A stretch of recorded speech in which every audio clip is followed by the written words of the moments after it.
السلام علیکم ورحمۃ اللہ تعالیٰ وبرکاتہ۔ بسم اللہ الرحمن الرحیم، نحمدہ ونصلی ونسلم علی رسولہ الکریم۔ نبی اور نبی کے تمام آل پاک پر درود پاک پڑھیں۔ اللہم صلی علی سیدنا وعلی آل سیدنا ومولانا محمد بارک وسلم، صلو علیہ صلاۃ و سلام علیک یا رسول اللہ یا حبیب اللہ۔ معزز سامعین و ناظرین، اللہ تبارک و تعالی ارشاد فرماتا ہے لا تقنطوا من رحمت اللہ، اللہ کی رحمت سے نہ امید مت ہو۔ اللہ تبارک و تعالی کی رحمت سے، اس کی رحمت سے کبھی نہ امید مت ہونا اور اس کی رحمت پر بھروسہ کر کے اپنی زندگی میں اپنے گناہوں سے توبہ کرتے رہیں۔ معزز سامعین، عبرت کے لیے میں خواجہ حسن بصری رحمۃ اللہ تعالی علیہ کی ایک مریدہ کی کہانی اور اس کے ایک جوان گناہگار کی کہانی آپ کی سماعتوں کی دہلیز تک پہنچاتا ہوں تاکہ آپ اور باب العلم آفیشل کے ناظرین اس سے عبرت حاصل کریں۔ حضرت خواجہ حسن بصری رحمۃ اللہ تعالی علیہ کے ایک مریدہ ہیں، ان کا ایک جوان بیٹا، اور اس بیٹے کے حالات یہ ہیں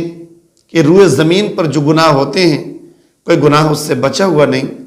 جس گناہ میں وہ ملوث نہ ہوا۔ کسی نے اس کو کبھی نیک کام کرتے نہیں دیکھا،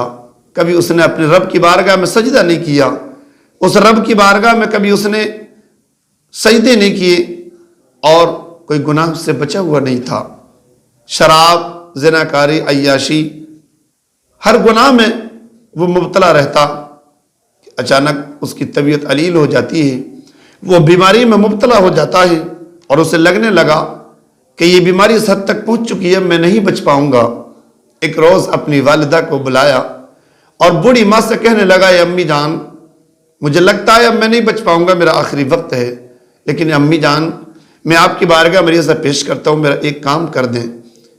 کہ ماں کیا آپ میرا کام کرو گی؟ بوڑھی ماں نے کہا تھا کہ ہاں بیٹا بتاؤ تمہارا وہ کام کیا ہے۔ اس نوجوان نے کہا اے امی جان، میری ساری زندگی گناہوں میں گزر گئی، میں گناہوں پر گناہ کرتا رہا، کبھی میں نے اس کی بارگاہ میں سجدہ نہیں کیا، اور زمانہ مجھے جانتا ہے کہ اس نے کبھی نیک کام نہیں کیا۔ اے ماں اگر میرا انتقال ہو گیا تو مجھے میری نماز جنازہ کون پڑھائے گا، میرے جنازے میں شرکت کون کرے گا؟ میری تمنا یہ ہے، میری آرزو یہ ہے، میری چاہت یہ ہے ماں آپ اپنے پیر و مرشد حضرت خواجہ حسن بصری رحمۃ اللہ علیہ کے بارگاہ میں جائیں اور انہیں آپ اس بات پر راضی کر لیں کہ وہ میری نماز جنازہ پڑھا دیں، اس لیے کہ جب آپ کے پیر و مرشد حضرت خواجہ حسن بصری رحمۃ اللہ علیہ میری نماز جنازہ پڑھائیں گے تو ان کے مریدین محبین جنازے میں شرکت کریں گے، میری نماز جنازہ میں لوگ شریک ہو جائیں گے، آپ اپنے پیر و مرشد کو اس بات پر تیار کر لیں۔ ماں نے کہا بیٹا میں یہ تیری آخری تمنا ضرور پوری کروں گی، اور میں دوڑتی ہوئی اپنے پیر و مرشد حضرت خواجہ حسن بصری رحمۃ اللہ علیہ کے دربار میں حاضر ہو جاتی ہے، عرض کرنے لگتی ہے میرے پیر و مرشد میرا بیٹا موت اور زندگی کے درمیان میں ہے، اور میرا بیٹا بہت مشکل میں ہے، میری تمنا یہ ہے، میرے بیٹے کی آخری خواہش یہ ہے، آخری آرزو یہ ہے کہ سرکار خواجہ حسن بصری رحمۃ اللہ علیہ، اے آقا آپ میرے پیر و مرشد ہیں، آپ میرے بیٹے کا اگر انتقال ہو جائے تو میرے بیٹے کی نماز جنازہ آپ پڑھائیں۔ حضرت خواجہ حسن بصری رحمۃ اللہ علیہ نے کہا اے بوڑھی میں معذرت چاہتا ہوں، اور معذرت کے ساتھ کہتا ہوں میں تیرے بیٹے کی نماز نہیں پڑھا پاؤں گا۔ کہا حضور کیوں؟ کہا اس لیے کہ تیرا بیٹا اتنا بڑا گناہگار ہے کہ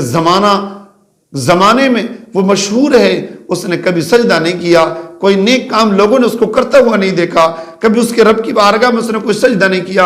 اور وہ گناہ جو روز زمین پر ہوتے ہیں کوئی گناہ اس سے بچا ہوا نہیں ہے۔ میں اتنے بڑے گناہگار جس کی گناہ کی شہرت ہو میں کیسے نماز جنازہ پڑھا سکوں گا؟ وہ خاتون حضرت خواجہ حسن بصری رحمۃ اللہ علیہ کے دربار سے اٹھتی ہوئی روتی ہوئی اپنے بیٹے کے پاس آتی ہے، کہتی ہے بیٹا کاش تو نے اپنے رب کی بارگاہ میں سجدے کر لیے ہوتے، کاش تو نے اپنی زندگی میں کچھ نیک کام کر لیے ہوتے تو آج خواجہ حسن بصری رحمۃ اللہ علیہ کبھی بھی تیری نماز جنازہ پڑھانے سے انکار نہیں کرتے، وہی تیری نماز جنازہ پڑھاتے۔ لیکن بیٹا میں کیا کروں، تو نے اپنی زندگی میں کبھی اپنے رب کی بارگاہ میں کوئی سجدہ نہیں کیا، کوئی نیک کام نہیں کیا۔ حضرت خواجہ حسن بصری رحمۃ اللہ تعالی علیہ کہ اس حکم کو سن کر اس بیٹے نے کہا تھا اے امی جان میں آپ کی بارگاہ میں ایک سوال کرنا چاہتا ہوں۔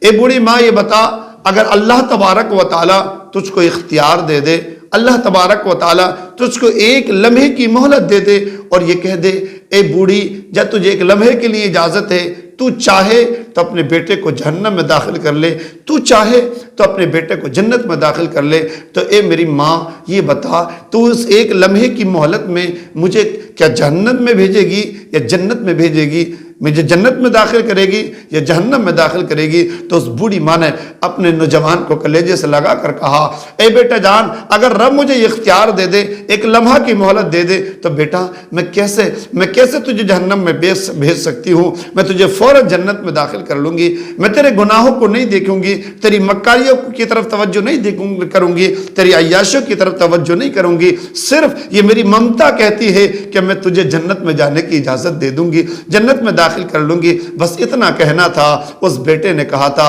اے ماں تو مجھ سے بہت پیار کرتی ہے، تو مجھ سے بہت پیار کرتی ہے، تیری پیار کی حدیں یہ ہیں کہ تو میرے گناہوں کو بھی نہیں دیکھے گی، میری مکاری و عیاشیوں کو بھی نہیں دیکھے گی، اگر میں تیری بارگاہ میں رجوع کر لوں گا، میں تجھے راضی کر لوں گا تو تو مجھے جنت میں داخل کر دے گی۔ تو کہنے لگا، وہ جوان کہنے لگتا ہے اے ماں تو اتنا پیار کرتی ہے، لیکن سن اے ماں سن، میرا رب اپنے بندوں سے ہماری ماں سے بھی 70 گنا زیادہ پیار کرتا ہے، تو وہ رب جو ماں سے بھی 70 گنا زیادہ پیار کرتا ہے، اس رب کی رحمت کیسے گوارا کرے گی کہ وہ اپنے بندے کو جہنم میں ڈال دے؟ مجھے اس رب کی اس رحمت پر امید ہے۔ اتنا کہنا تھا، اس کی دل کی ایک آہ تھی، اس نے دل سے ایک سچی توبہ کی تھی رب کی بارگاہ میں، اتنا کہنا تھا، اس نوجوان کی روح پرواز کر جاتی ہے، اس کا انتقال ہو جاتا ہے۔ جیسے ادھر اس کا انتقال ہوا، حضرت خواجہ حسن بصری رحمۃ اللہ علیہ اپنے حجرے میں آرام کر رہے ہیں کہ خواب میں کیا دیکھتے ہیں، کانوں میں آواز آتی ہے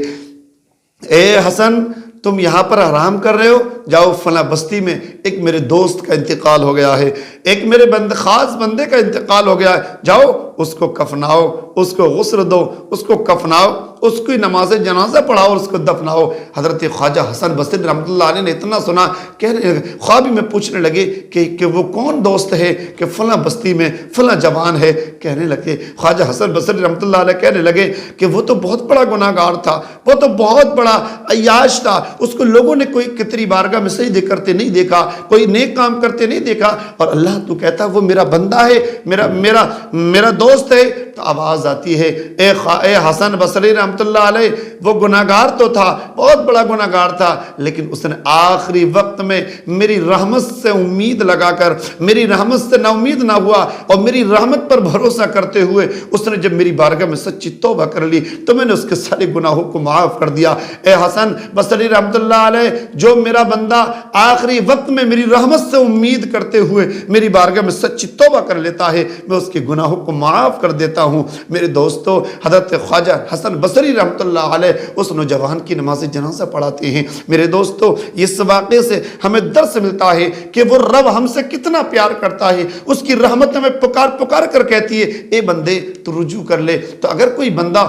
ساری زندگی گناہ کرتا رہے، پھر اس کی رحمت پر امید کرتے ہوئے اس کی بارگاہ میں رجوع کر لے، سچی توبہ کر لے، اور اس کی بارگاہ میں اپنے گناہوں کا اعتراف کرتے ہوئے ان گناہوں کو نہ کرنے کا عہد کر کے اس کی بارگاہ میں سچی توبہ کر لے، تو وہ رب اس طرح سے گناہوں کو معاف کر دیتا ہے جس طرح سے یہ بندہ آج ہی ماں کے پیٹ سے پیدا ہوا ہو۔ جانتے ہو وہ رب کتنا پیار کرتا ہے اپنے بندوں سے؟ اتنا پیار کرتا ہے جب اس رب نے اس مردود کو، شیطان کو مردود بنایا، لعنت کا توق اس کے گلے میں ڈالا، اس کو راندہ درگاہ کیا، تو اس ملعون نے، شیطان نے، ابلیس نے رب کی بارگاہ میں کہا تھا یا اللہ مجھے تیری عزت و جلال کی قسم، جب تک تیرے بندے کے جسم میں آخری سانس رہے گی میں تیرے بندے کو راستے سے ہٹاتا رہوں گا، میں تیرے بندے کو جہنم میں ڈھکیلتا رہوں گا۔ اس رب کا پیار دیکھیے، اس رب کی رحمت دیکھیے، وہ کتنا پیار کرتا اپنے بندوں سے۔ اس رب نے کہا تھا اے ملعون مجھے بھی اپنی عزت و جلال کی قسم، جب تک میرے بندے کے جسم میں آخری سانس رہے گی میں توبہ کا دروازہ کھلا ہوا رکھوں گا، جب بھی وہ توبہ کر لے گا میں اس کے گناہوں کو معاف فرما دوں گا۔ دوستو، اس واقعے سے درس حاصل کرو، اللہ کی بارگاہ میں سچی توبہ کرتے رہو، اس زندگی کا کچھ پتہ نہیں کب ساتھ چھوڑ دے۔ اللہ تعالی ہم سب کو اس سے عبرت حاصل کرنے کی توفیق عطا فرمائے، آمین۔